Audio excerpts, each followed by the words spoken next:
दरूद शरीफ पढ़ लो।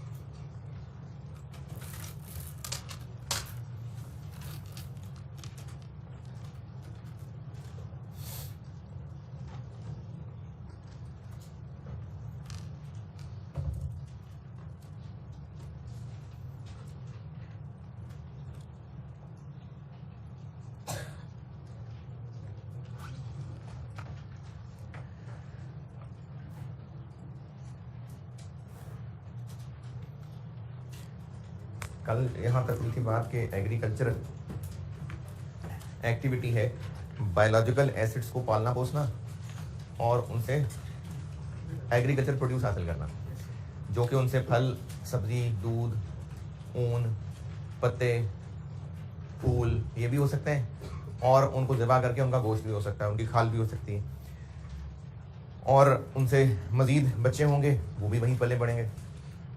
गाय भैंसों के बच्चे होंगे तो स्कूल तो नहीं जाएंगे, वहीं पले बढ़ेंगे, तो वो भी कल को बड़े होकर गाय भैंसे बनेंगे।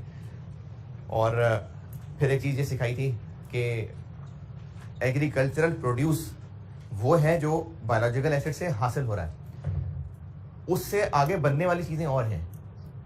यानी भैंस से दूध हासिल हो रहा है, मक्खन बाद में बन रहा है। मतलब ऐसा नहीं है कि भैंस नॉर्मल हालात में दूध देगी और पेट खराब होगा तो मक्खन देगी, वो दूध ही देगी। तो दूध से आगे जो चीज़ें बन रही हैं वो नहीं है एग्रीकल्चर प्रोड्यूस। ये चीज़ें एमसीक्यूज में हो सकती हैं टेस्ट, वो जो आपको टेबल अगले पेज पे कहा था, ये एमसीक्यूज में हो सकती हैं टेस्ट, ये याद रखिएगा। क्योंकि ये सारे ना नाम इसमें काफ़ी सारे तो आपको पता होंगी चीज़ें, लेकिन कुछ नाम हैं डिफरेंट हैं। अब जैसे ये पिग्स का ये क्या चीज़ है, अब पता नहीं क्या होता है, वैसे तो गूगल बता देगा क्या होता है, लेकिन हमें क्या पता, तौबा हमें क्या पता है क्या चीज़ है। तो इस तरह की चीज़ें ना फिर आप याद करिए। इसी तरह से शीप का आइडिया होगा, ये तो पढ़ के आइडिया हो जाएगा। अब जैसे यहाँ पर टोबैको को पता होगा, टोबैको को भी पता होगा। तो इन नामों को याद कर लेंगे और खास तौर पे ये जो बेरर प्लांट है ना, बेरर प्लांट, ये इसी टेबल में नीचे जो आखिरी 4 लाइनों में, उनमें से पहली ही लाइन में मिसालें लिखी हुई हैं, तो ये भी याद कर लें। अब जैसे टी बुशेस है, चाय के जो पौधे हैं उन पौधों से तोड़ा क्या जा रहा है, चाय की पत्ती जो होती है, सुखा के फिर आगे चाय की पत्ती बनना। लेकिन उन पौधों की लकड़ी ऐसे, लकड़ी बेचारों में होगी कहाँ, तो उन पौधों की लकड़ी नहीं है कोई कीमती कि उस लकड़ी के लिए उनको उगाया जाता है। मेन है उसके पत्ते, जो चाय के पत्ते होंगे और उनकी लाइफ 1 साल से ज्यादा होगी, उनकी लकड़ी किसी काम की नहीं होगी। ये है बेरर प्लांट्स, और बेरर प्लांट है बायोलॉजिकल एसिड, क्यों है बायोलॉजिकल एसिड, क्योंकि लिविंग प्लांट है। लेकिन उसकी अकाउंटिंग IAS 41 में नहीं है, उसकी अकाउंटिंग IAS 16 में है। बायोलॉजिकल एसिड है लेकिन अकाउंटिंग IAS 16 में। बायोलॉजिकल एसिड्स हो गए और agriculture produce, agriculture activity, bearer plant, ठीक है। बस ये डेफिनेशंस काफी हैं। जी अकाउंटिंग पीरियड होता है बेसिकली, वो साल ही होता है। या हो सकता है कि जैसे कभी कभार ना बिजनेस जब बनते हैं तो जरूरी तो नहीं कि वो, अगर अकाउंटिंग ईयर जुलाई से जून है तो जरूरी तो नहीं कि कंपनी 1 जुलाई को ही बने, हो सकता है कंपनी 1 अप्रैल को बने। तो जो पहला वाला उनका अकाउंटिंग ईयर एंड होगा तो वो 12 महीने का नहीं होगा, हो सकता है वो 1.25 साल का कर लें, हो सकता है 3 महीने का कर लें। जैसे अगर 1 अप्रैल को बनी है कंपनी, हो सकता है वो 3 महीने बाद ही ईयर एंड समझ लें, तो उनका वो पहला जो अकाउंटिंग पीरियड होगा वो 3 महीने का होगा, क्योंकि उसमें फाइनेंशियल स्टेटमेंट बननी होंगी। हो सकता है कंपनी यानी 3 नहीं 1.25 साल कर लेते हैं, तो उनका जो पहला अकाउंटिंग पीरियड होगा वो 1.25 साल का होगा। तो उस हिसाब से ना पीरियड का वर्ड लिखा होता है। जहां भी मोस्टली स्टैंडर्ड्स में ईयर, अकाउंटिंग ईयर की बात हो रही है तो वो पीरियड का वर्ड लिखते हैं, इसी वजह से कि अगर साल से डिफरेंट है तो। जी सर की तरफ, हाँ जी।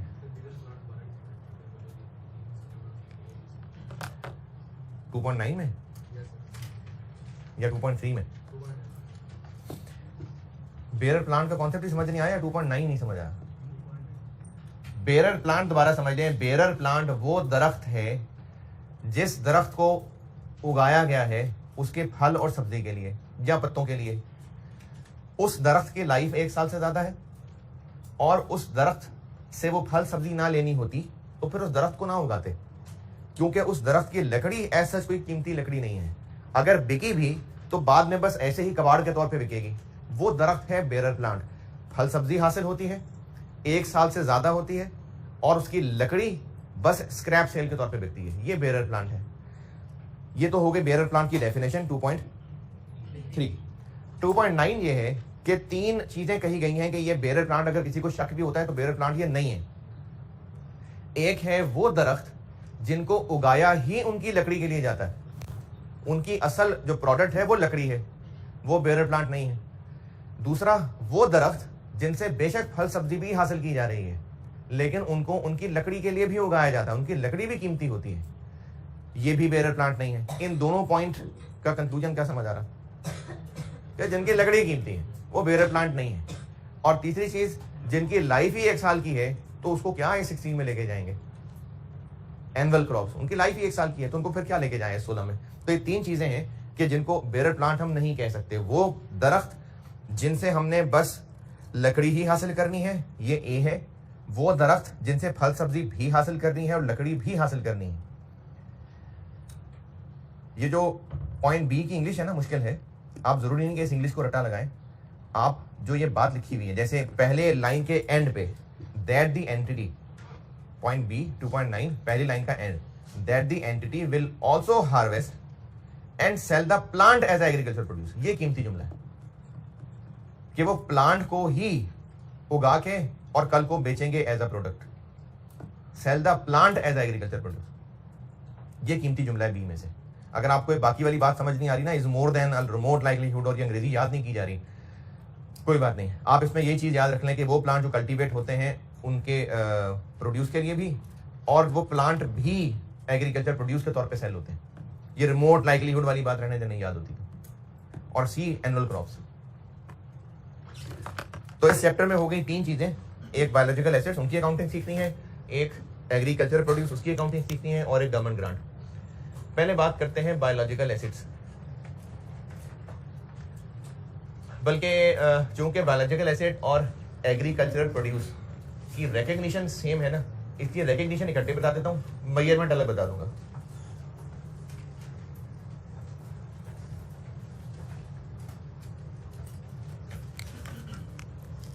जी जी जी जी हाँ दोबारा बोले। नहीं IS41 है ना, ये बेरर प्लांट नहीं है ना। तो जब बेरर प्लांट नहीं है तो फिर IS41 में ही रहेगा, क्योंकि बेरर प्लांट IS41 से निकल रहा है। चूंकि ये दरख्त बेरर प्लांट नहीं है इसलिए ये IS41 में रहेगा। और जब इससे लकड़ी तोड़ लिया करेंगे, बांस तोड़ लिया करेंगे, तब उस प्लांट की जिंदगी, बांस तोड़ने के बाद तो उस बांस की जिंदगी निकल गई ना उसमें से, वो बांस फिर IS2 में आ जाएगा। जी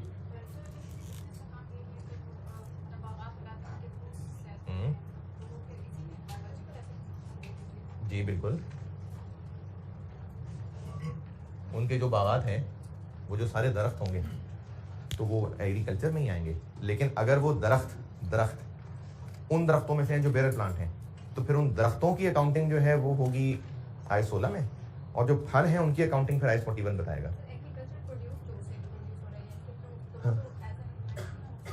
जब तक वो दरख्तों में मौजूद हैं और वो दरख्त जिंदा हैं, वो दरख्त बायोलॉजिकल एसेट हैं।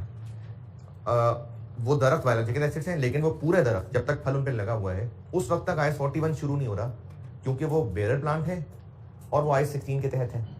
जैसे ही फल टूटेगा तो उस फल की कोई एंट्री करनी पड़ेगी, वो एंट्री किस अमाउंट से करनी है ये IS41 बताएगा। जी क्योंकि जिंदा प्लांट है ना वो, लेकिन IS41 में नहीं लगेगा। IS41 की ये जो गाइडेंस है ना, ये उस दरख्त पे नहीं लगेगी अगर वो दरख्त बेरर प्लांट है। वो दरख्त कितने में लगा, फिर उसके ऊपर जो खर्चा हो रहा है उसको पालने पोसने में, वो सारे खर्चे IS16 में फॉल कर रहे हैं।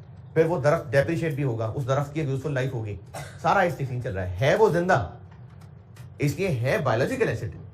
लेकिन चूंकि वो बेरर प्लांट है तो उस पर गाइडेंस ये वाली नहीं चल रही होगी, गाइडेंस IS16 वाली चल रही होगी।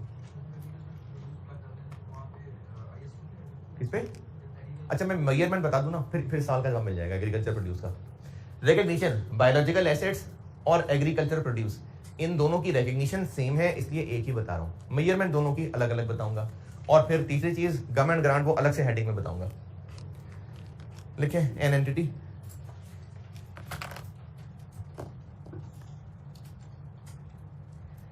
shall recognize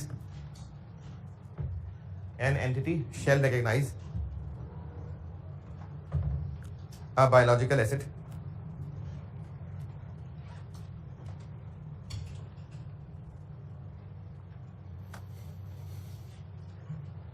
or agricultural produce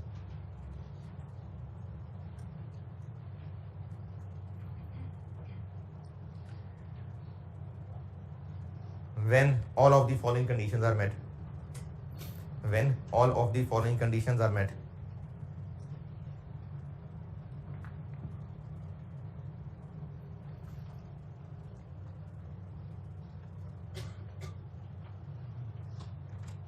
All of the following conditions are met.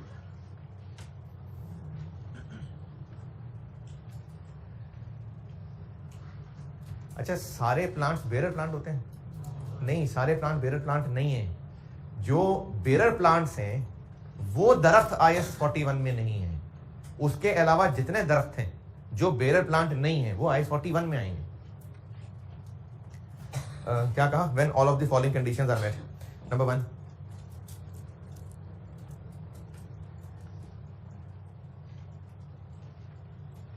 the entity controls the asset. The entity controls the asset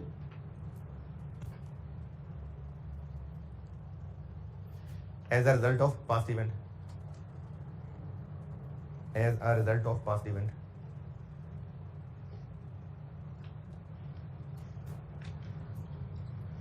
अच्छा, अब हमने जो भैंसें पाली नहीं है उन भैंसों के काफी सारी भैंसें, कुछ 10 काके हुए हैं। अब उन काकों को भैंस डेबिट करना है, काका डेबिट करना है कि नहीं करना, बल्कि चलो भैंस का ही काका है, भैंस डेबिट करनी है कि नहीं करनी है? तो वो कब करनी है, क्यों करनी है, ये शर्तें हैं। पहली कंडीशन, वो काके हमारे कंट्रोल में हैं। अच्छा, हमारे तो अपने काके कंट्रोल में नहीं होते, तो वो कंट्रोल में है क्योंकि हमारे एरिया में ही है ना, हमारे ही जो एरिया है वहीं पर ही रहेंगे ना, और उनको हाँकेंगे जहां वो चले जाएंगे, तो हाँ वो कंट्रोल में है। और चूंकि उनके वालिदैन हमारे पास हैं और वो हमारी प्रॉपर्टी है सारी, तो वो काके हाँ हमारे कंट्रोल में है। तो पहला पॉइंट, हमारे कंट्रोल में है वो जानवर। अच्छा, हमारे कंट्रोल में जानवर से मुराद ये नहीं कि हमारी बात मानेंगे, हमारे कंट्रोल में है कि हमारे पास ही है, हम ही ने उनको अपनी एक बाउंड्री के अंदर रखा हुआ है, चलते फिरते जगह जगह नहीं जा रहे, हमारी ही बाउंड्री के अंदर है, तो हाँ हमारे कंट्रोल में है। या ये तो चलो काके हो गए। जो नए खरीद के लाए हैं जानवर, वो जब हमने खरीद लिए तो बस ठीक है, हमारे कंट्रोल में, हमारे जानवर हैं वो, तो हमारे हैं कंट्रोल में as a result of past event, क्योंकि खरीदा था। दूसरी कंडीशन, जी बिल्कुल, it is probable, it is probable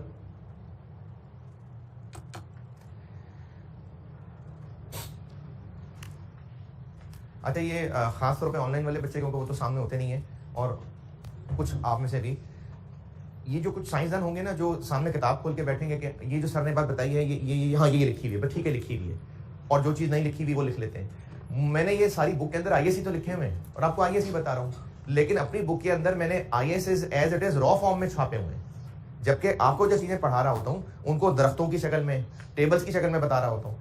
फिर इसी तरह से वो जो IAS में 4-5 जगह फैली हुई चीज़ें होंगी, अगर वो आपस में रिलेटेड होंगी, मैं उनको एक हेडिंग में बता रहा हूँ। तो इसलिए मैं जो लेक्चर नोट्स लिखवा रहा होता हूँ बेटे लिखा गया, और खासतौर पे ऑनलाइन वाले बच्चे, और आमतौर पे आप लोग भी, पता नहीं कहाँ तक पहुंचा। It is probable that future economic benefits, it is probable, ये तो हर एसेट का कॉमन पॉइंट है। It is probable that future economic benefits associated with the asset, future economic benefits associated with the asset will flow to the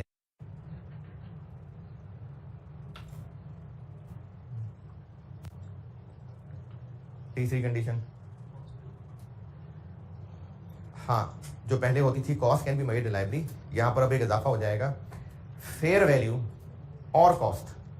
तीसरी condition है fair value और cost of the asset can be measured reliably. Fair value और cost of the asset can be measured reliably.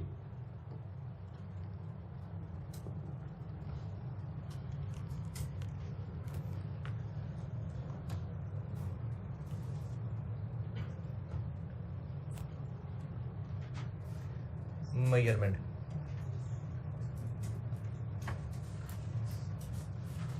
अच्छा, measurement biological assets और agriculture produce, अब मैं दोनों अलग अलग तोड़ रहा हूं।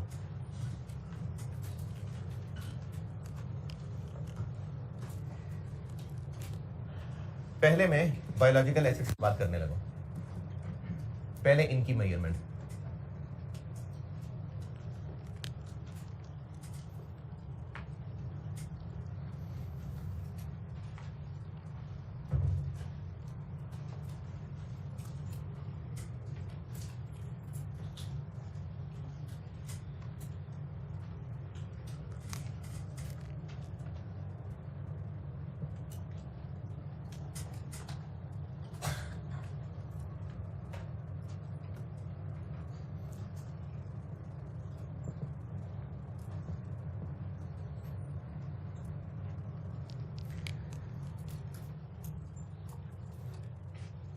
अच्छा, अब ये जो जानवर हैं इनकी लाइफ नॉर्मली 1 साल से ज़्यादा ही होगी, तो जब इनकी लाइफ 1 साल से ज़्यादा है तो फिर मेजरमेंट में इनिशियल भी होगा और सब्सिक्वेंट भी होगा, क्योंकि पहले दिन जब एंट्री करनी है तो किस अमाउंट पे और ईयर एंड पे क्या करनी है। तो फिर ये मेजर होंगे एट इनिशियल रिकॉग्निशन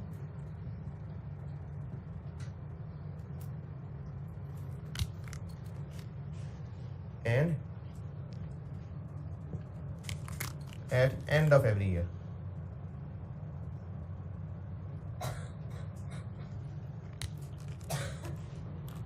ये बन गई इनिशियल मेजरमेंट और ये बन गई सब्सिक्वेंट, यानी इनिशियल भी और सब्सिक्वेंट भी सेम रूल है। क्या? एट फेयर वैल्यू, बल्कि यहाँ पूरा वर्ड नहीं आएगा, fair value less cost to sell. Fair value पे नहीं, fair value less cost to sell पे। ये नाम कहीं सुना था पहले कभी? कब? इम्पेयरमेंट में fair value less cost to sell, कि बेचेंगे तो कितने का बिकेगा माइनस बेचते हुए खर्चा कितना आएगा।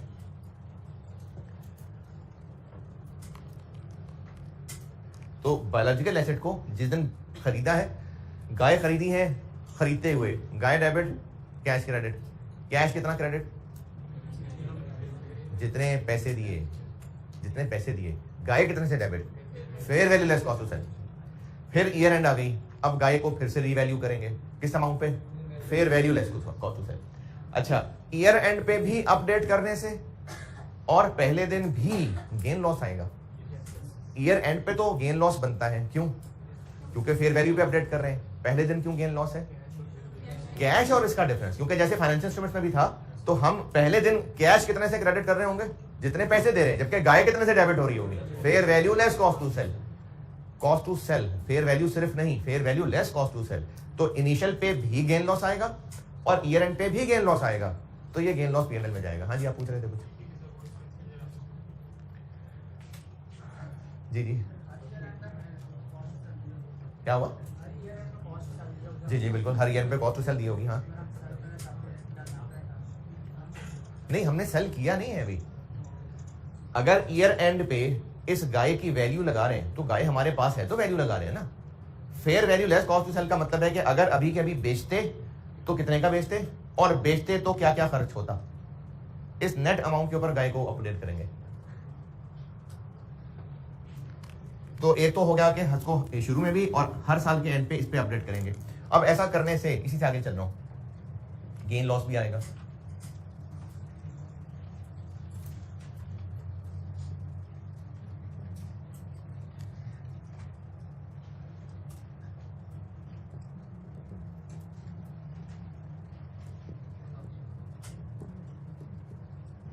अब ये गेन लॉस जो है ना, ये इनिशियल मेजरमेंट पे भी आएगा। क्यों आएगा? अच्छा, अगर हमने गाय उतने ही की खरीदी, गाय अगर उतने की ही खरीदी जितनी उसकी फेयर वैल्यू है, तो फिर भी डिफरेंस आएगा। फिर भी आएगा, क्योंकि कैश क्रेडिट हो रहा होगा फेयर वैल्यू से, जबकि गाय कितने से डेबिट हो रही होगी? Fair value less cost to sell. तो इसलिए शुरू में भी डिफरेंस आएगा और बाद में भी डिफरेंस आएगा, और ये जो डिफरेंस है ये जाएगा पीएनएल में।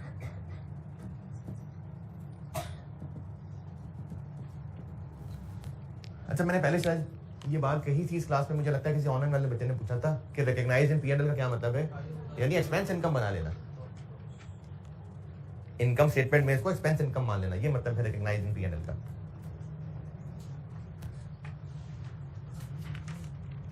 चलें इसकी प्रैक्टिस करते हैं। प्रैक्टिस के क्वेश्चन से पहले ना ये पॉइंट 1-2 लिखवा दिया। बायोलॉजिकल एसेट पहले दिन भी और हर ईयर एंड पे भी fair value less cost to sell पे मेजर होगा, और जो गेन लॉस आएगा वो P&L में जाएगा। ये बेसिक अकाउंटिंग यही है। बायोलॉजिकल एसेट्स की मैयत में ही नहीं हूं, और ये 2 पॉइंट लिख लिए। अब इसके बाद एक लिखिए exception.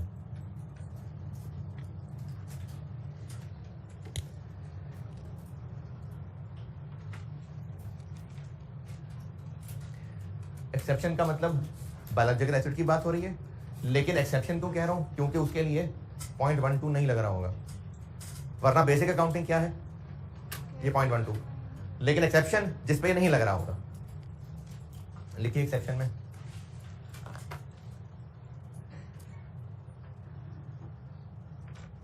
If fair value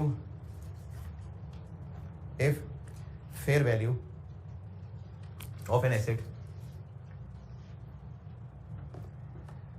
can not be measured reliably, अगर किसी जानवर की, अच्छा जानवर तो मैं वैसे ही कह रहा हूँ, पौधे भी यानी बायोलॉजिकल एसेट, अगर किसी जानवर की फेयर वैल्यू नहीं लग पा रही तो फिर हम ये वाला काम नहीं कर सकेंगे। If fair value of an asset can not be measured reliably, then it shall be measured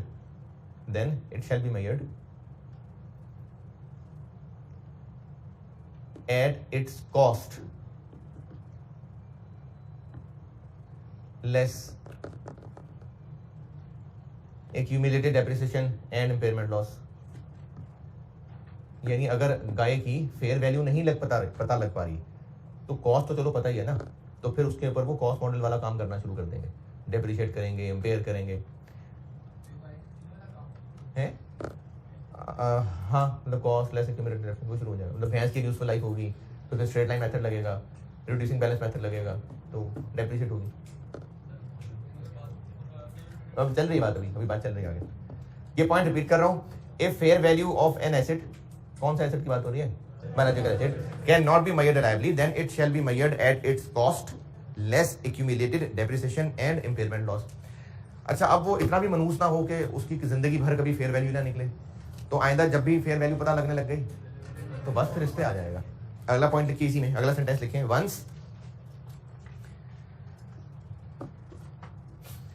once the fair value of such asset, once, यही एक्सेप्शन में ही हूं मैं, और दूसरा सेंटेंस लिख पा रहा हूं आगे। अब once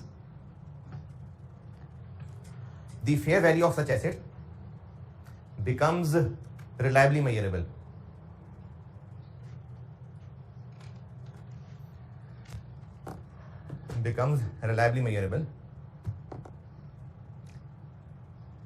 then it shall be measured at fair value less cost to sell, then it shall be measured at fair value less cost to sell। और ऐसा करने से जो भी गेन लॉस आएगा वो तो ऊपर भी बात करी थी, वो P&L में जाएगा। ये हो गई बायोलॉजिकल एसिड की मेजरमेंट, और इसकी अब करते हैं प्रैक्टिस। सवाल लिखें।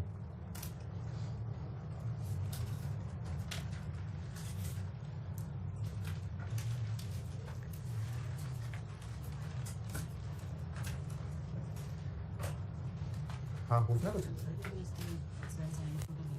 कौन सा? अच्छा, अब इनकी जो मेंटेनेंस के ऊपर एक्सपेंस आ रहा है, वो खाने पीने पे, तालीम और तरबियत पे है, बस वो एक्सपेंस है। जो भी इनके खुराक का, सफाई का, जो भी इनके रखने का एक्सपेंस खर्चा है, वो सब एक्सपेंस है।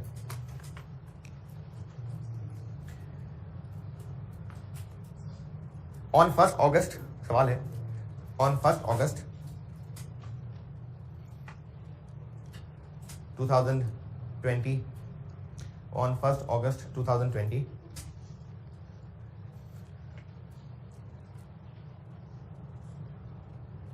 forty cows were purchased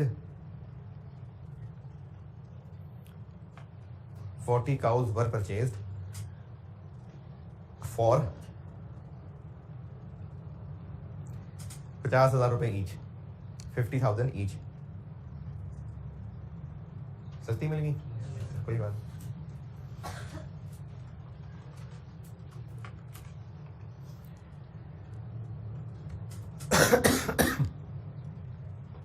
fair values of these cows are as follows.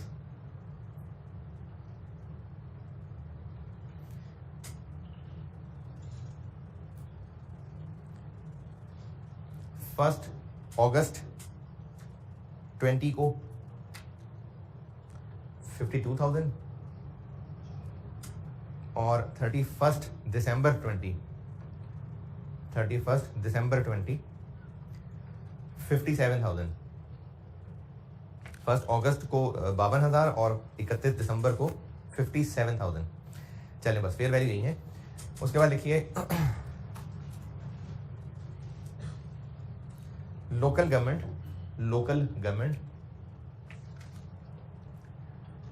Charges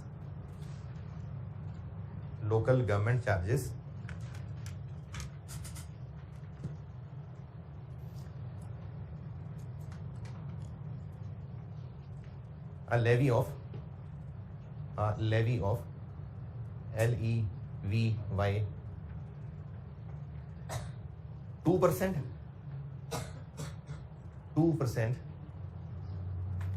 at the time of purchase, यानी जब कोई जानवर खरीदता है तो लोकल गवर्नमेंट की तरफ से उस पर 2% एक ड्यूटी लग जाती है। और क्या कहें 2% at the time of purchase and 4% at the time of sale. मुझसे रिक्वायर्ड है journal entries for the year ending 31 December 20। Journal entries for the year ending 31 December 20। 1 अगस्त 20 काउस डेबिट। अच्छा काउस भी लिख सकते हैं और बायोलॉजिकल एसेट्स भी लिख सकते हैं, दोनों बातें ठीक है। और कैश क्रेडिट, कैश कितने से क्रेडिट 50,000 की एक इंटू 40 इंटू ये क्या किया, वो खरीदेंगे तो फिर गवर्नमेंट के ऊपर गवर्नमेंट को पैसे भी देने पड़ेंगे ना। गवर्नमेंट वाले पैसे ले रहे हैं 2% at the time of purchase, तो वो भी तो जाएंगे जेब से। कितने 2040 000।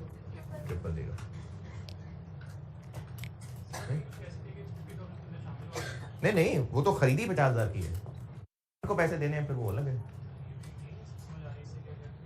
आप चूंकि वो समझना चाह रहे हैं इसलिए आपको भी समझ आ रही है। तो ट्रांजेक्शन है ना कि इतने की खरीदी है, ये तो दो पार्टीज की ट्रांजेक्शन हो गई।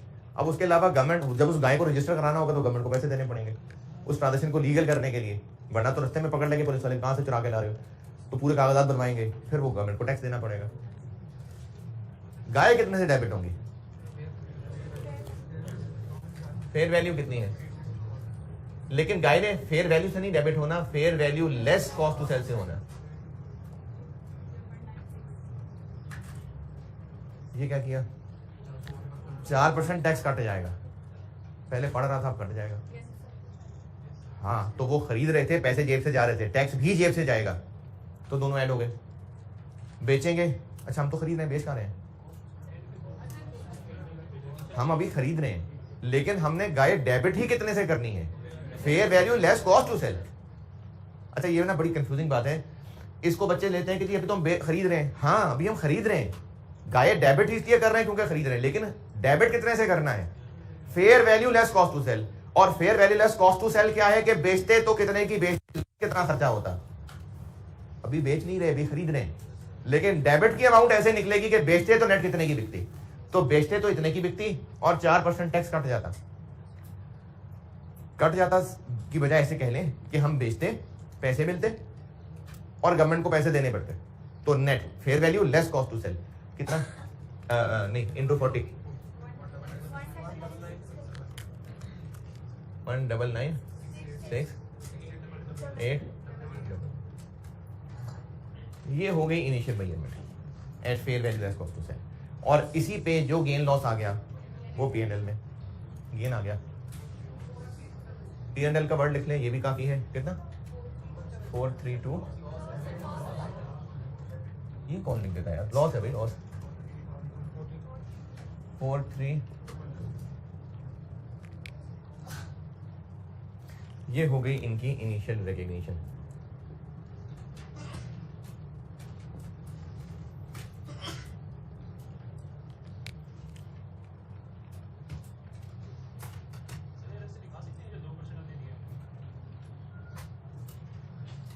यानी आप इस एंट्री के अंदर ये ना लिखें और इसकी एंट्री अलग से कर दें। इस एंट्री में जो डिफरेंस आएगा वो भी P&L में जाएगा और जो बाद में 2% और पे करेंगे वो भी P&L में जाएगा। दो मर्जी नाम रख लें, वो भी P&L में जाएगा। तो अगर अलग करना चाहें तो बेशक अलग कर लें।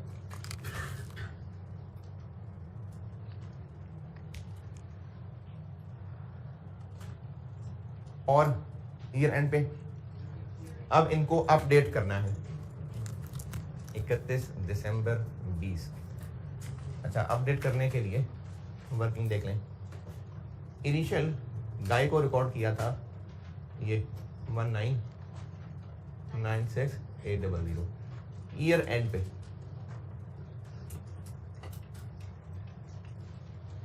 चालीस गाय हैं। अब कितने की है 57,000 इन 2.96 क्योंकि fair value less cost to sell 21,888 88800। तो गेन आ गया 192,000। ईयर एंड पे गाय और डेबिट और P&L credit.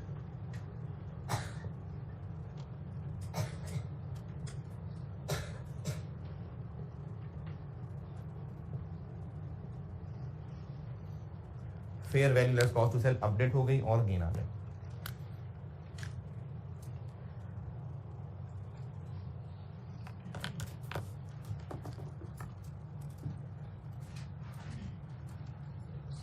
Ji ji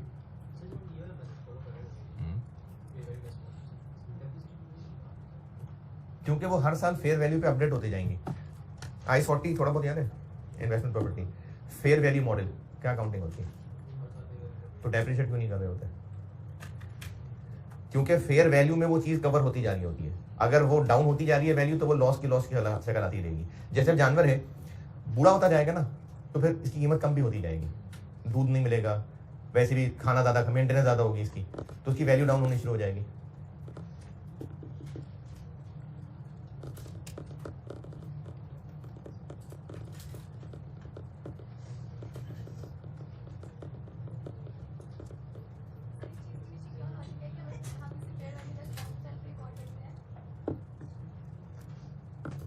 fair value less cost to sell पे रिकॉर्ड करते हैं, पता नहीं, ये तो उसकी बेसिस और इंक्लूजन देखना पड़ेगा, पता नहीं।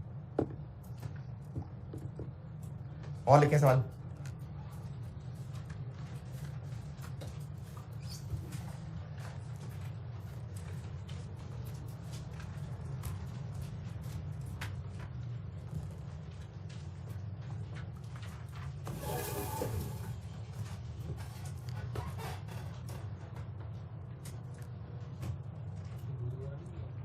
है अरे इनसे तो दूध ही नहीं लिया भाई, वो एग्रीकल्चर प्रोड्यूस का है।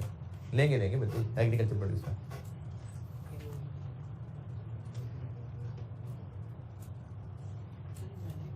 है कौन सी inventory?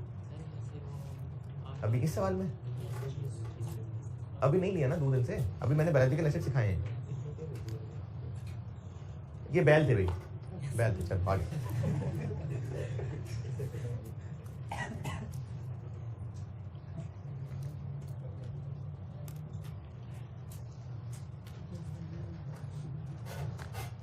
On 1st July 2020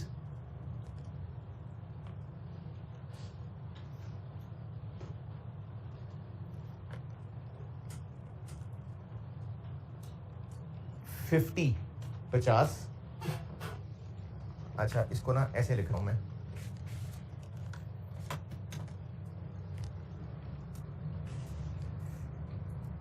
$50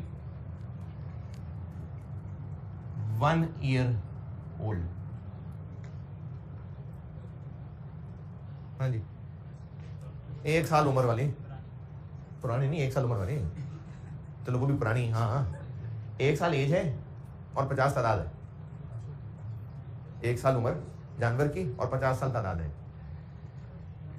on क्या कहा है, on 1 July 2020 50 1 year old animals, चलो मैंने एनिमल कर दिया, अब आपको दूध की फिक्र नहीं होगी, बस animal. 1 year old animals were purchased at a price of 40,000 each, 40,000 each।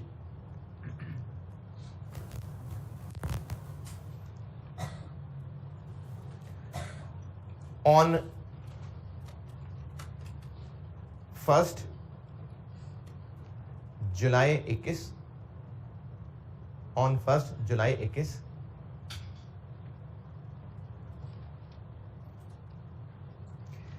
25 तादाद है ये, 25 तादाद बताई मैंने। अब 25 तादाद के बाद आगे बोल रहा हूं,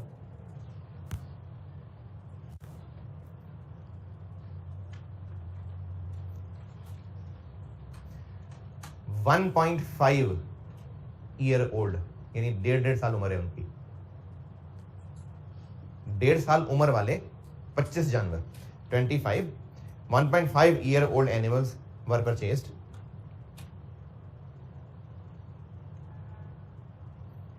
at a price of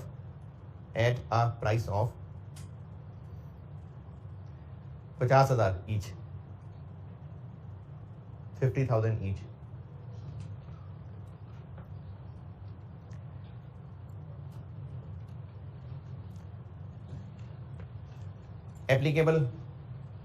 applicable selling costs are 5%, 5% of sale value, 5% of sale value। चलें सेल वैल्यू फेयर वैल्यू एक ही बात है। ईयर एंड है जनवरी से दिसंबर, अकाउंटिंग ईयर जनवरी से दिसंबर है। Fair values are as follows, fair values are as follows.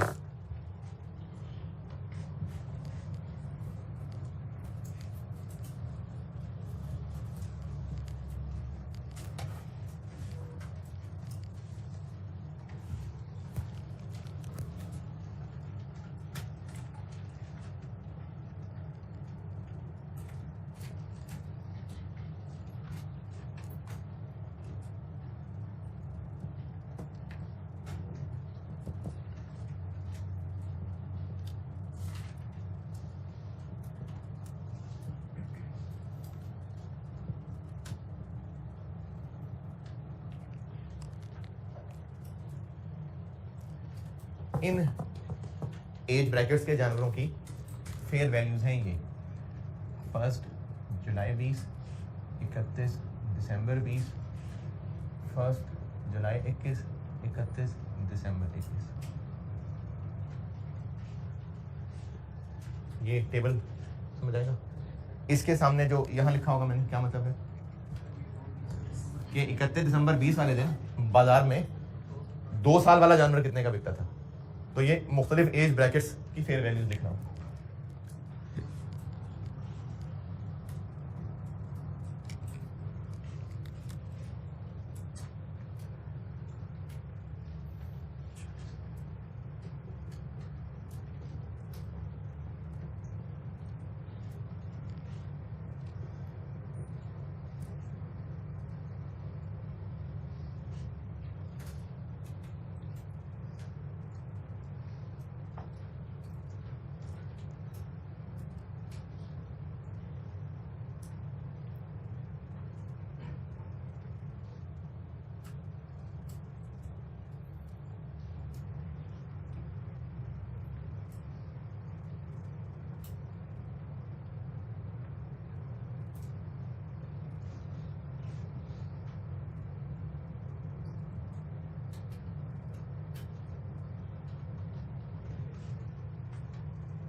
ले जी, ये इन जानवरों की फेयर वैल्यूज है।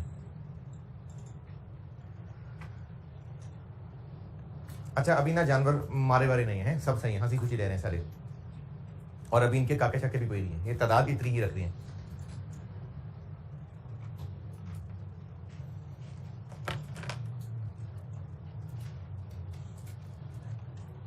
आपसे रिक्वायर्ड है जी जी, आपसे जनरल एंट्रीज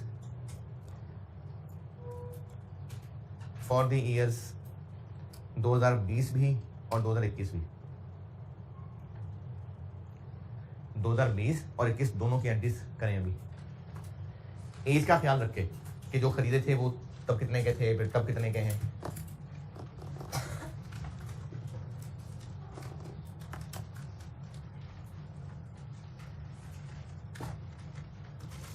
अच्छा, जो खरीदे थे जानवर वो असली थे, खिलौने नहीं थे, तो उनकी एज बढ़ेगी, ठीक है, उनकी एज बढ़ेगी, उसके हिसाब से वैल्यू देखिएगा।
जल्दी जल्दी भाई, और भी सवाल करने हैं।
चलिए ठीक है, डन। 1 जुलाई 20 biological acids, acid, debit, cash, credit. कितने के खरीदे? 40,000 के, और थे कितने? 50। जबकि इनको रिकॉर्ड करना है फेयर वैल्यू कितनी थी? अच्छा, इनकी उम्र कितनी थी? अच्छा, ये जो खरीदे थे इनकी एज क्या थी? 1 ईयर।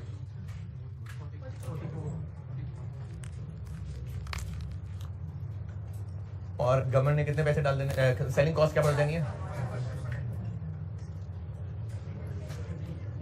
इनटू 50, 2090। तो अब गेन हो गया 90,000। ये हो गई इनिशियल रिकग्निशन। अच्छा, अगले जानवर खरीदने से पहले ईयर एंड आ गया। ईयर एंड पे इनको करेंगे अपडेट। इधर करता हूं।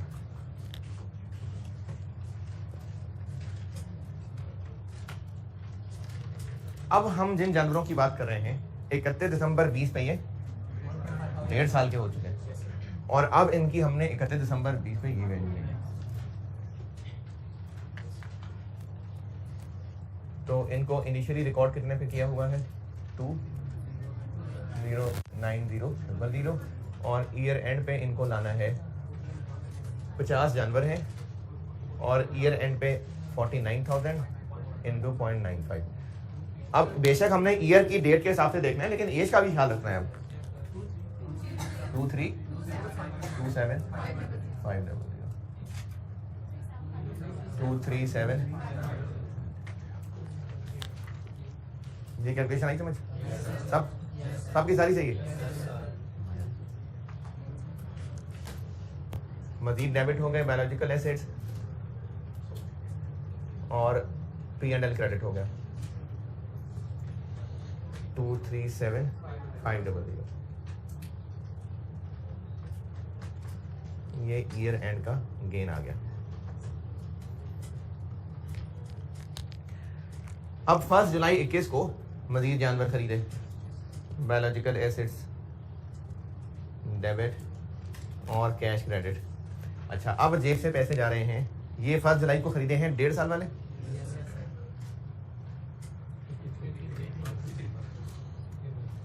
फेयर वैल्यू हो गई इनकी 53,000 इंटू 0.95, ये हो गया लेस कॉस्ट टू सेल। और जानवर कितने हैं 25, और खरीदा कितने का 50,000 का। इसमें ध्यान से फर्क रखिएगा कि जब आपने एसेट को डेबिट करना है वो कॉस्ट टू सेल वाली अमाउंट पे करना है, पैसे कितने जा रहे हैं वो तो अभी खरीद रहे हैं, अभी थोड़ी कॉस्ट टू सेल है। कितनी पहली वाली 1 2 5 8 5 12 50, तो ये भी गेन हो गया 7।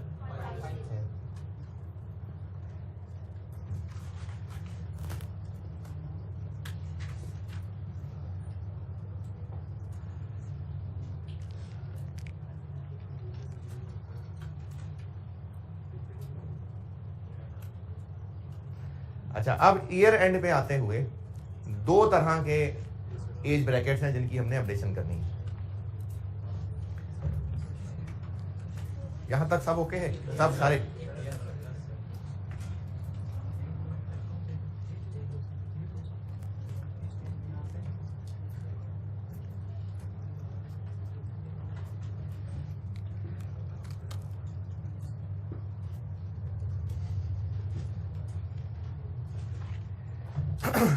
वो जो पहले वाले 50 थे, वो जो पहले वाले 50 जानवर थे उनको हम 31 दिसंबर 20 पे यहां तक अपडेट कर चुके हुए थे।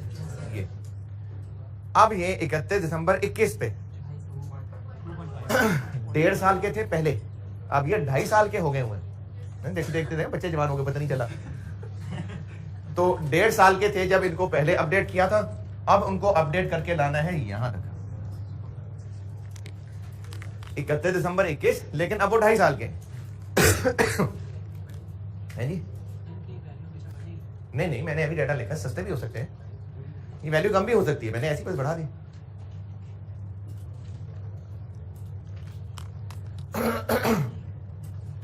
तो ये जो 50 जानवर हैं, ये देखिए ब्रैकेट में, मैं उम्मीद है कि समझ तो आई जाएगी आपको।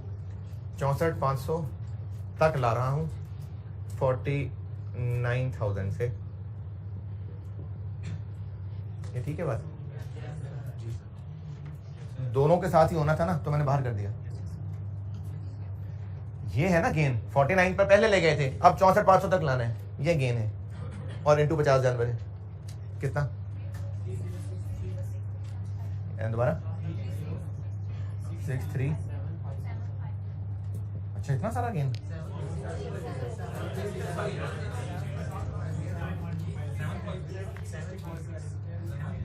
सेवन 3 6 2 5, ये गेन है। और वो जो 25 जानवर हैं,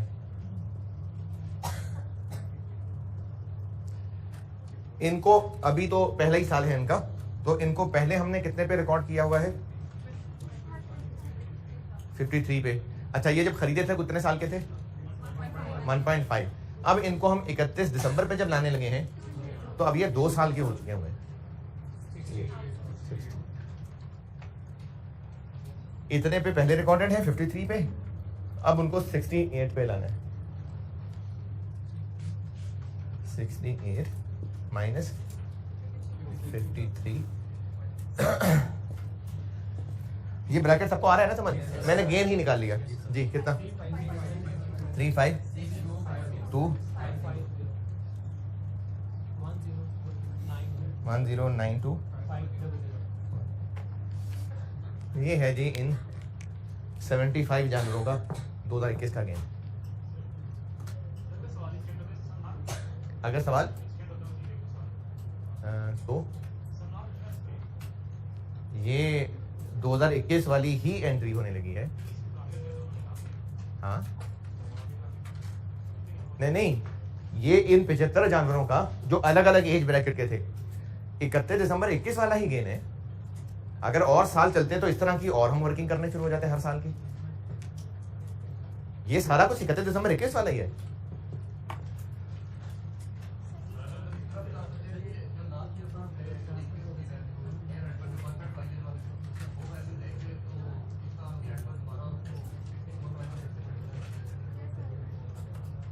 दोबारा बोले। हाँ जी, ये 1.5 साल के थे और 49,000 के थे। हाँ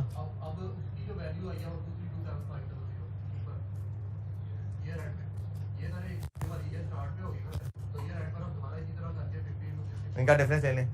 हाँ ठीक है, यानी आप अब वो हो चुके हुए हैं कितने के? 2.5 ईयर्स के हो गए। 64,500 इंटू 0.95 इंटू 50, ये उनके ईयर एंड की वैल्यू आ गई। उसमें से ये माइनस कर लें, ये आंसर आ जाएगा। बिल्कुल ठीक, बिल्कुल सही। इधर से इन दोनों जानवरों की क्या करनी है अलग करके? कर लें अलग, उनकी इनकी नीले वाले रंग से कर लें, बाकी उनकी ब्लैक से कर लें, ऐसे कर लें।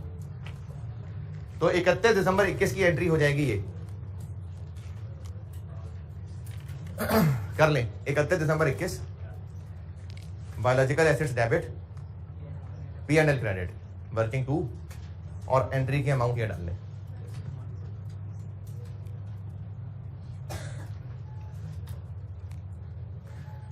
और सवाल लिखें।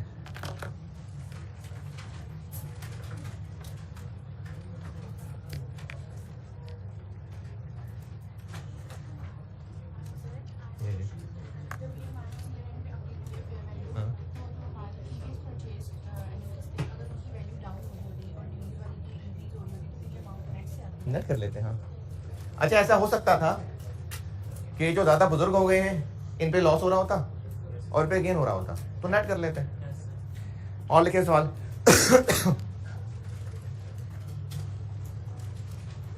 चलो होमवर्क सही।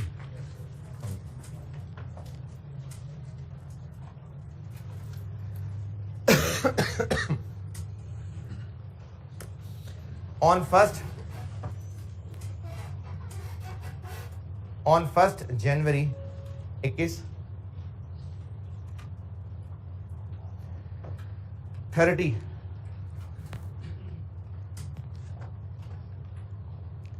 काउज, ब्रैकेट में लिखिए 2 years ओल्ड, 2 साल एज थी इनकी। चलिए बस ब्रैकेट बंद। वर परचेज्ड 1 जनवरी 21 को 30 गाय खरीदी हैं जो कि 2 साल एज की थी। Were purchased at a price of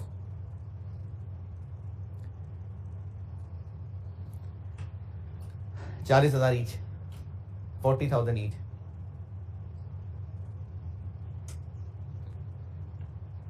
on 31 March 21, on 31 March 21, 5 of them died.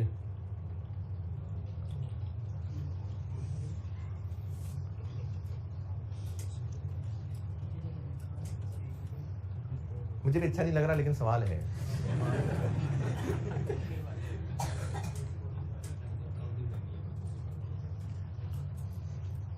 On 1 जुलाई 21, बस मर गई ना, बस अब आगे का दफन करके आएंगे, बस मर गई, ठीक है। अगली transaction on 1 July 21,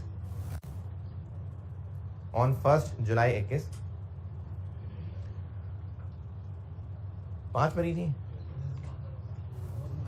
6 calves were born.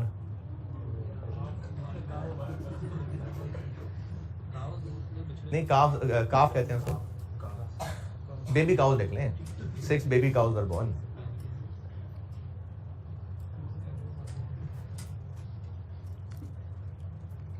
अच्छा, अगर इनकी ये जो 6 बच्चे हुए हैं 1 जुलाई को, ये खरीदे नहीं है, हो सकता है कुछ खर्चा भी हुआ, हो सकता है, तो कैश क्रेडिट। और अगर कोई खर्चा नहीं हुआ तो काके तो फिर भी डेबिट होंगे, क्योंकि अब वो लिविंग एनिमल बन गए। कितने से होंगे? जो उस वक्त उन काकों की fair value less cost to sell है। अगर कुछ खर्चा हुआ है तो वो कैश क्रेडिट, और अगर कुछ खर्चा नहीं हुआ तो फिर सारा का सारा ही P&L क्रेडिट, तो बस ठीक है, मुफ्त में है, कोई खर्चा नहीं हुआ। Fair values are as follows, fair values are as follows है जी। मैंने कहा कि जो 6 काके हैं, अगर इनकी पैदाइश पे कुछ खर्चा है, हो सकता है कोई डॉक्टर जानवरों का हो, कोई इंजेक्शन वगैरह होता होगा ना, कोई ना कोई खर्चा, अगर खर्चा हुआ है तो कैश क्रेडिट। काके कितने से डेबिट? जितनी उस वक्त उनकी फेयर वैल्यू लेस कॉस्ट थी। अगर कोई खर्चा नहीं हुआ तो कोई कैश क्रेडिट नहीं है, सारा का सारा P&L है। लेकिन अगर थोड़ा बहुत खर्चा हुआ है तो जितना हुआ है वो कैश क्रेडिट, बाकी फिर P&L जैसे है वो है, तो कोई खर्चा नहीं हुआ। Fair values are as follows, fair values are as follows. अच्छा जी, अब फेयर वैल्यूज लिख लें ऐसे। अच्छा, जो मरे हैं उनको भी फेयर वैल्यू अपडेट करके दफनाना है? नहीं, सिर्फ पहले दिन फेयर वैल्यू पे और ईयर एंड पे बस।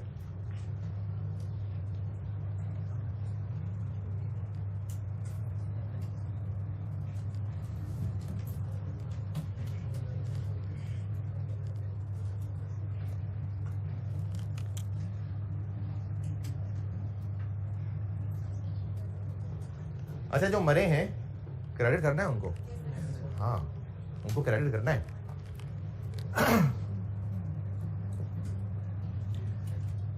वो कितने के कितनी उम्र थी उनकी जो खरीदे थे 1 जनवरी को? 2 साल।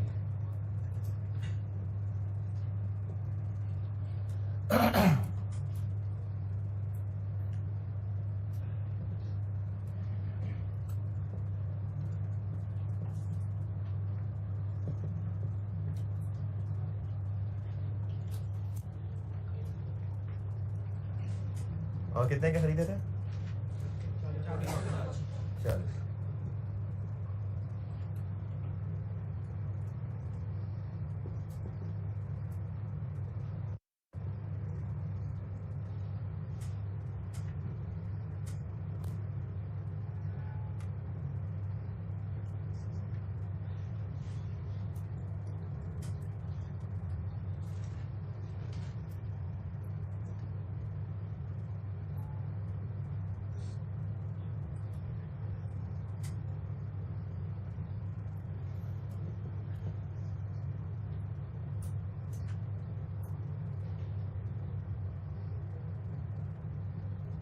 नहीं, ये वैल्यूज है, ये तो लिखे हैं।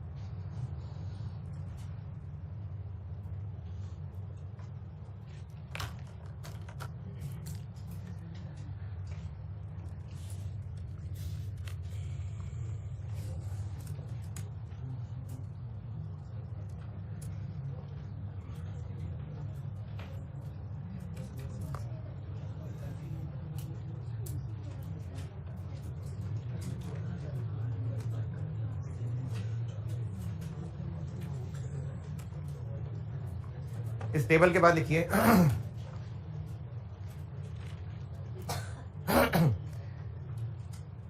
सेलिंग कमीशन, सेलिंग कमीशन 4% है, 4%।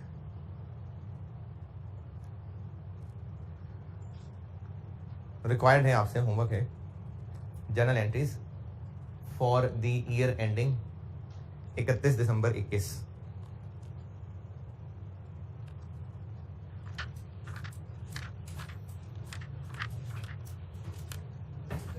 जी जी,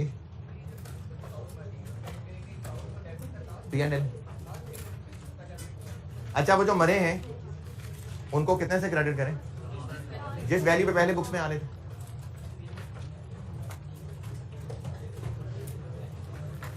कल मैंने की थी कोई बात?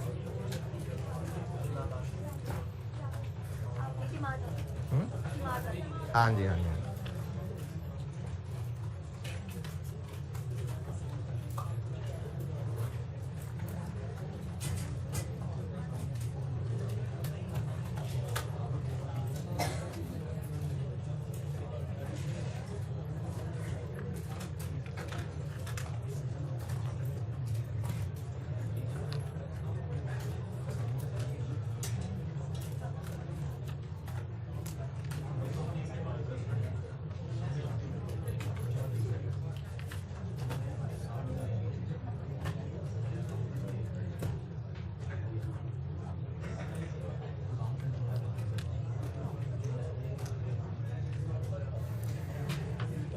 अच्छा जी, आपके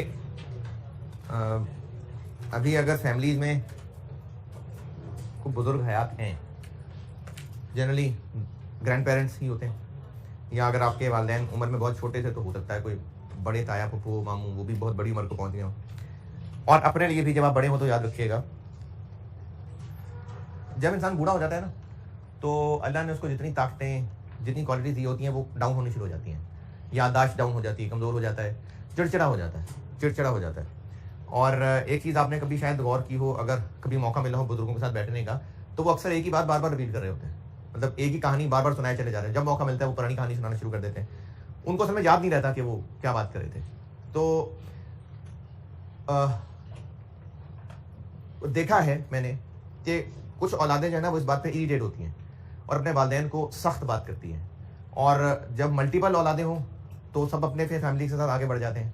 और ये को बहुत ज़्यादा सबकी ख्वाहिश नहीं होती है कि वालिदैन उनके साथ रहें। बाहर गए तो गए, अपनी लाइफ गुजार रहे हैं, सेट हैं। माँ बाप हैं घर में, ठीक है, पैसे आ जाते हैं, पैसे भेज देते हैं। जो हम पैसे से खरीदते हैं ना वो है जो हमें नज़र आ रहा है, या हम जो खाना खाते हैं वो है जो हमें नज़र आ रहा है।